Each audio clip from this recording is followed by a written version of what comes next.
In an old abbey town down in this part of the country a long, long while ago, so long that the story must be a true one, there officiated a sexton and gravedigger in the churchyard, one Gabriel Grubb. It by no means follows that because a man is a sexton and constantly surrounded by the emblems of mortality, therefore he should be a morose and melancholy man. Your undertakers are the merriest fellows in the world. But notwithstanding precedents to the contrary, Gabriel Grubb was an ill-conditioned, cross-grained, surly fellow, a morose and lonely man, who consorted with nobody but himself and an old wicker bottle which fitted into his large, deep waistcoat pocket, and who eyed each merry face as it passed him by with such a deep scowl of malice and ill humour as it was difficult to meet without feeling something the worse for. A little before twilight one Christmas Eve, Gabriel shouldered his spade, lighted his lantern, and betook himself towards the old churchyard, for he got a grave to finish by next morning. As he went his way up the ancient street, he saw the cheerful light of the blazing fires gleam through the old casements, and heard the loud laughter and the cheerful shouts of those who were assembled around them. He marked the bustling preparations for next day's cheer and smelled the numerous savoury odours consequent thereupon as they steamed up from the kitchen windows in clouds. All this was gall and wormwood to the heart of Gabriel Grubb. And when groups of children bounded out of the houses and tripped across the road, Gabriel smiled grimly and clutched the handle of his spade with a firmer grasp. And he thought of measles, scarlet fever, thrush, whooping cough, and a good many other sources of consolation besides. In this happy frame of mind, Gabriel strode along until he turned into the dark lane which led to the churchyard. Now Gabriel had been looking forward to reaching the dark lane, because it was, generally speaking, a nice, gloomy, mournful place, into which the townspeople did not much care to go. Consequently, he was not a little indignant to hear a young urchin roaring out some jolly song about a Merry Christmas in this very sanctuary, which had been called Coffin Lane ever since the days of the old abbey. So Gabriel waited till the boy came up, and then dodged him into a corner and rapped him over the head with his lantern 5 or 6 times, just to teach him to modulate his voice. And as the boy hurried away with his hand to his head, singing quite a different sort of tune, Gabriel Grubb chuckled very heartily to himself and entered the churchyard, locking the gate behind him. He took off his coat, set down his lantern, and getting into the unfinished grave, worked at it for an hour or so with right good will. The earth was hardened with the frost, and it was no very easy matter to break it up and shovel it out. But he was so well pleased with having stopped the small boy's singing that he took little heed of the scanty progress he had made, and looked down into the grave when he had finished his work for the night with grim satisfaction, murmuring as he gathered up his things, "Brave lodgings for one, brave lodgings for one, a few feet of cold earth when life is done, a stone at the head, a stone at the feet, a rich juicy meal for the worms to eat, rank grass overhead and damp clay around, brave lodgings for one, these in holy ground." Gabriel Grubb laughed as he sat himself down on a flat tombstone which was a favourite resting place of his, and drew forth his wicker bottle. "A coffin at Christmas, a Christmas box, ho, ho, ho, ho, ho." "Ho, ho, ho," repeated a voice that sounded close behind him. Gabriel paused in some alarm in the act of raising the wicker bottle to his lips and looked around. The cold hoar-frost glistened on the tombstones, the snow lay hard and crisp upon the ground, and spread over the thickly strewn mounds of earth so white and smooth a cover that it seemed as if corpses lay there, hidden only by their winding sheets. Not the faintest rustle broke the profound tranquillity of the solemn scene. "It was the echo," said Gabriel Grubb, raising the bottle to his lips again. "It was not," said a deep voice. Gabriel started up and stood rooted to the spot with astonishment and terror, for his eyes rested on a form that made his blood run cold. Seated on an upright tombstone close to him was a strange, unearthly figure whom Gabriel felt at once was no being of this world. His long, fantastic legs, which might have reached the ground, were cocked up and crossed after a quaint, fantastic fashion. His sinewy arms were bare, and his hands rested on his knees. On his short, round body he wore a close covering, ornamented with small slashes. A short coat dangled at his back.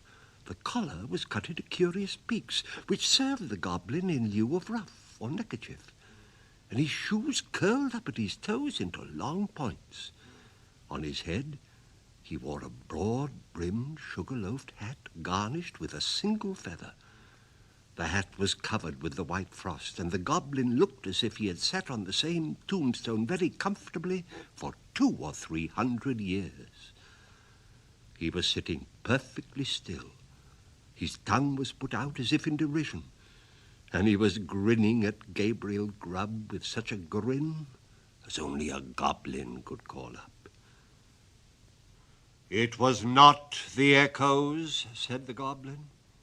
Gabriel Grubb was paralyzed and could make no reply.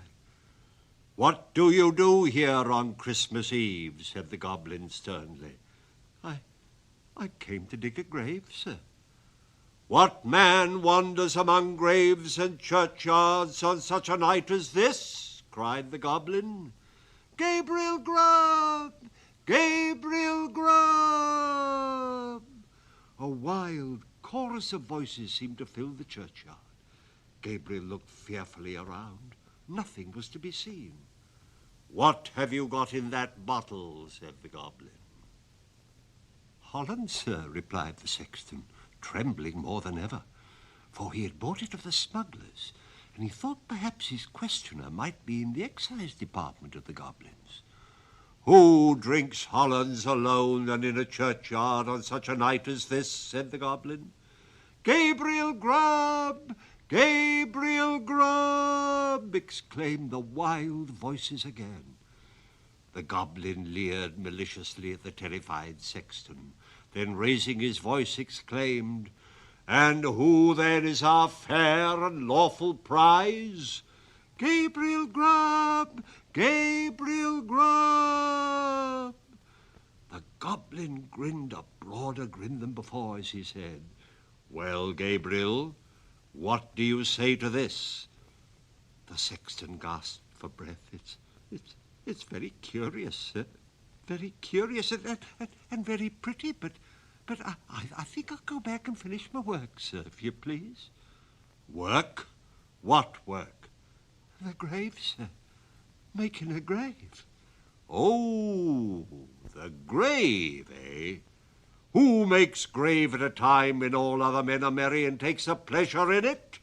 "Gabriel Grubb! Gabriel Grubb!" "I'm afraid my friends want you, Gabriel. I'm afraid my friends want you." "And a favour, sir, I don't think they can, sir. They don't know me, sir. I don't think the gentlemen have ever seen me, sir." "Oh, yes, they have. We know the man with the sulky face and grim scowl that came down the street tonight, throwing his evil looks at the children and grasping his burying spade the tighter. We know the man who struck the boy in the envious malice of his heart, because the boy could be merry and he could not. We know him. We know him. Ha, ha, ha, ha, ha, ha. "I'm afraid I must leave you, sir," said the sexton, making an effort to move. "Leave us? Gabriel Grubb going to leave us? Ha!" As the goblin laughed, the sexton observed for one instant a brilliant illumination within the windows of the church, as if the whole building were lighted up. It disappeared. The organ pealed forth a lively air, and whole troops of goblins, the very counterpart of the first one, poured into the churchyard and began playing at leapfrog with the tombstones, never stopping for an instant to take breath, one after the other, with the most marvellous dexterity. At last the game reached to a most exciting pitch. The organ played quicker and quicker. The goblins leaped faster and faster, coiling themselves up, rolling head over heels upon the ground and bounding over the tombstones like footballs. The sexton's brain whirled around with the rapidity of the motion he beheld, and his legs reeled beneath him as the spirits flew before his eyes, when the goblin king, suddenly darting towards him, laid his hand upon his collar and sank with him through the earth. When Gabriel Grubb had had time to catch his breath, he found himself in what appeared to be a large cavern, surrounded on all sides by crowds of goblins, ugly and grim. In the centre of the room, on an elevated seat, was stationed his friend of the churchyard. "Cold tonight," said the king of the goblins. "Very cold. A glass of something warm here." At this command, half a dozen officious goblins, with a perpetual smile upon their faces, hastily disappeared, and presently returned with a goblet of liquid fire, which they presented to the king. "Ah, this warms one indeed. Bring a bumper of the same for Mr. Grubb."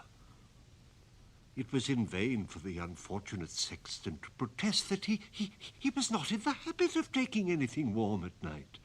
One of the goblins held him, while another poured the blazing liquid down his throat, and the whole assembly screeched with laughter as he coughed and choked and wiped away the tears that gushed plentifully from his eyes after swallowing the burning draught. "And now," said the king, fantastically poking the taper corner of his sugar-loaf hat into the sexton's eye, and thereby occasioning him the most exquisite pain, "and now show the man of misery and gloom a few of the pictures from our own great storehouse." As the goblin said this, a thick cloud which obscured the remoter end of the cavern rolled gradually away and disclosed, apparently at a great distance, a small and scantily furnished but neat and clean apartment. A crowd of little children were gathered around a bright fire, clinging to their mother's gown and gambolling around her chair. The mother occasionally rose and drew aside the window curtain as if to look for some expected object. A knock was heard at the door. The mother opened it, and the children crowded round her and clapped their hands for joy as their father entered. He was wet and weary and shook the snow from his garments as the children crowded round him. Then, as he sat down to his meal before the fire, the children climbed upon his knee, and the mother sat by his side, and all seemed happiness and comfort. But a change came upon the view, almost imperceptibly. The scene was altered to a small bedroom, where the fairest and youngest child lay dying. The roses had fled from his cheek and the light from his eye, and even as the sexton looked upon him with an interest he had never known or felt before, he died. His younger brothers and sisters crowded around his little bed and seized his tiny hand, so cold and heavy, but they shrank back from its touch and looked with awe on his infant face, for calm and tranquil as it was, and sleeping in rest and peace as the beautiful child seemed to be, they saw that he was dead, and knew that he was an angel looking down upon and blessing them from a bright and happy heaven. Again the light cloud passed across the picture, and again the subject changed. The mother and father were old and helpless now, and the number of those about them was diminished more than half. But content and cheerfulness sat on every face and beamed in every eye as they crowded round the fireside and told and listened to old stories of earlier and bygone days. Slowly, peacefully, the father sank into the grave, and soon after, the sharer of all his cares and troubles followed him to a place of rest. The few who yet survived them kneeled by their tomb and watered the green turf which covered it with their tears, and then rose and turned away, sadly and mournfully, but not with bitter cries or despairing lamentations, for they knew that they should one day meet again, and so once more they mixed with the busy world, and their content and cheerfulness were restored. The cloud settled upon the picture, and "What do you think of that?" said the goblin, turning his large face towards Gabriel Grubb. Gabriel murmured out something about its being very pretty, and looked somewhat ashamed as the goblin bent his fiery eyes upon him. "You, a miserable man," said the goblin. "You—" He appeared disposed to add more, but indignation choked his utterance. So he lifted up one of his very pliable legs, and flourishing it above his head a little to ensure his aim, administered a good sound kick to Gabriel Grubb, immediately after which all the goblins in waiting crowded round the wretched sexton and kicked him without mercy. "Enough! Show him some more!" At these words the cloud was dispelled, and a rich and beautiful landscape was disclosed to view. There is just such another to this very day within half a mile of the old abbey town. The sun shone out from the clear blue sky. The water sparkled beneath his rays, and the trees looked greener and the flowers more gay beneath its cheering influence. The water rippled on with a pleasant sound. The trees rustled in the light wind that murmured among their leaves, and the birds sang upon the boughs, and the lark caroled on high her welcome to the morning. Man walked forth, elated with the scene, and all was brightness and splendor. "You, a miserable man," said the king of the goblins in a more contemptuous tone than before. And again the king of the goblins gave his leg a flourish, and again it descended on the shoulders of the sexton, and again the attendant goblins imitated the example of their chief.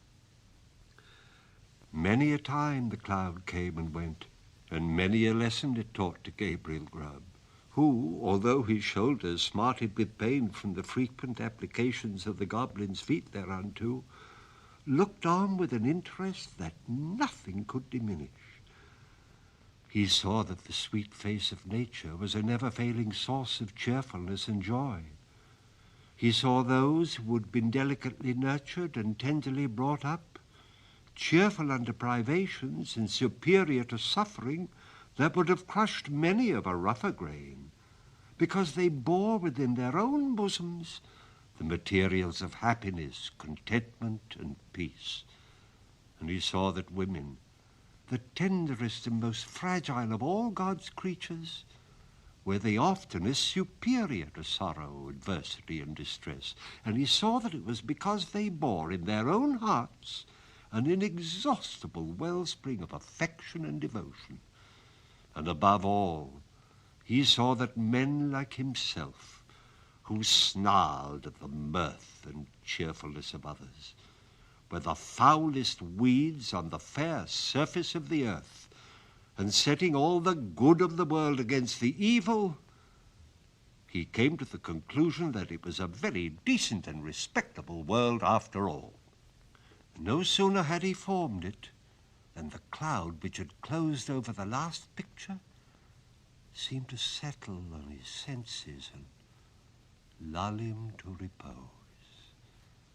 One by one the goblins faded from his sight, and as the last one disappeared, he sank to sleep. The day had broken when Gabriel Grubb awoke and found himself lying at full length on the flat gravestone in the churchyard, with the wicker bottle lying empty by his side, and his coat and spade and lantern, all well whitened by last night's frost, scattered on the ground. The stone on which he had first seen the goblin seated stood bolt upright before him, and the grave at which he had worked the night before was not far off.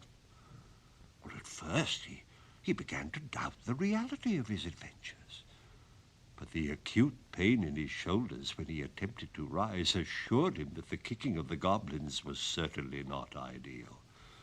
So Gabriel Grubb got on his feet as well as he could for the pain in his back, and brushing the frost off his coat, put it on and turned his face towards the town. But he was an altered man, and he could not bear the thought of returning to a place where his repentance would be scoffed at and his reformation disbelieved.